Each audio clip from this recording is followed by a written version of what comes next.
नमस्कार दोस्तों, मैं के आपके सामने फिर हाजिर हुआ हूँ श्रीमद् भागवत गीता की सीरीज का आज का वीडियो आपके सामने प्रस्तुत करने के लिए। तो आइए शुरू करते हैं आज का ये वीडियो।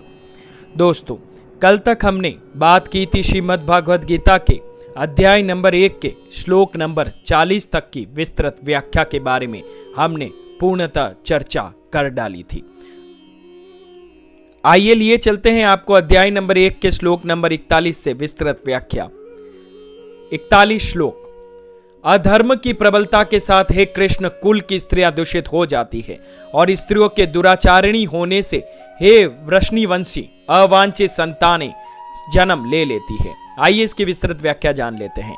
वैदिक सभ्यता में समाज में स्त्रियों को उच्च स्थान प्राप्त था और स्त्रियों में सुचिता एवं सदाचारिता के गुणों की आवश्यकता को अत्यंत महत्व दिया जाता था। इसलिए मनुस्मृति में वर्णन किया गया है, यत्र नार्यस्तु पूज्यन्ते रमन्ते तत्र देवताः, अर्थात जहां स्त्रियां पतिव्रता, संयम और सदाचारी जीवन व्यतीत करती है, वहां वे अपनी पवित्रता के लिए पूरे समाज द्वारा पूजी जाती है और वहां स्वर्ग के देवता भी हर्षित हो जाते हैं। जब स्त्रियां पतिता बन जाती है तब अनुत्तरदायी पुरुष इसका लाभ उठाकर स्त्री गमन के कुमार्ग में प्रवृत्त हो जाते हैं और जिसके परिणाम स्वरूप अवांछित संतानें जन्म ले लेती है। आइए अब लिए चलते हैं आपको श्लोक नंबर 42 की विस्तृत व्याख्या। अवांछित संतानों की वृद्धि के परिणाम स्वरूप निश्चयी परिवार और पारिवारिक परंपरा का विनाश करने वालों का जीवन नारकीय बन जाता है। जल तथा पिंडदान की क्रियाओं से वंचित हो जाने के कारण ऐसे पतित कुलों के पितरों का भी पतन हो जाता है। अब आइए लिए चलते हैं आपको श्लोक नंबर 43 की विस्तृत व्याख्या के बारे में।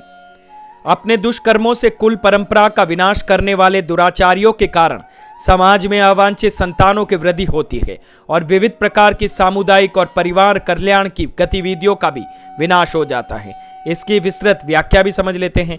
सनातन धर्म या वर्णाश्रम द्वारा निर्धारित मानव समाज के चारों वर्गों के लिए सामुदायिक योजनाएं तथा पारिवारिक कल्याण कार्य इसलिए नियोजित है कि मनुष्य चरम मोक्ष प्राप्त कर सके। अतः समाज के उत्तरदायी नायकों द्वारा सनातन धर्म परंपरा के विखंडन से उस समाज में अव्यवस्था फैलती है। फलस्वरूप लोग जीवन के उद्देश्य विष्णु को भूल जाते हैं। ऐसे नायक अंधे कहलाते हैं। जो लोग इनका अनुगमन करते हैं वे निश्चयी कुव्यवस्था की ओर अग्रसर हो जाते हैं। अब आइए आपको लिए चलते हैं श्लोक नंबर 44 की व्याख्या। हे जनार्दन, मैंने गुरुजनों से सुना है कि जो लोग कुल परंपराओं को विनाश करते हैं वे अनिश्चित काल के लिए नरक में डाल दिए जाते हैं। अब आइए अध्याय नंबर 1 के श्लोक नंबर 45 और 46 की व्याख्या हम समझ लेते हैं।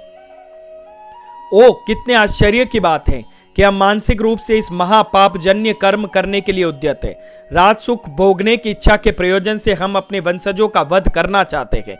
यदि धृतराष्ट्र के शस्त्र युक्त पुत्र मुझ नियत्ते को रणभूमि में प्रतिरोध किए बिना भी मार देते हैं तब यह मेरे लिए श्रेयस्कर होगा। आइए इसकी विस्तृत व्याख्या जान लेते हैं। अर्जुन ने सन्निकट युद्ध के अनेक दुष्परिणामों का उल्लेख तो किया, किंतु वह यह नहीं देख पा रहा था कि यदि दुर्योधन जैसे दुष्ट लोगों को समाज में पनपने का अवसर प्राप्त हो जाएगा तो परिणाम स्वरूप वास्तव में पापाचार और अधिक प्रबल हो जाएंगे।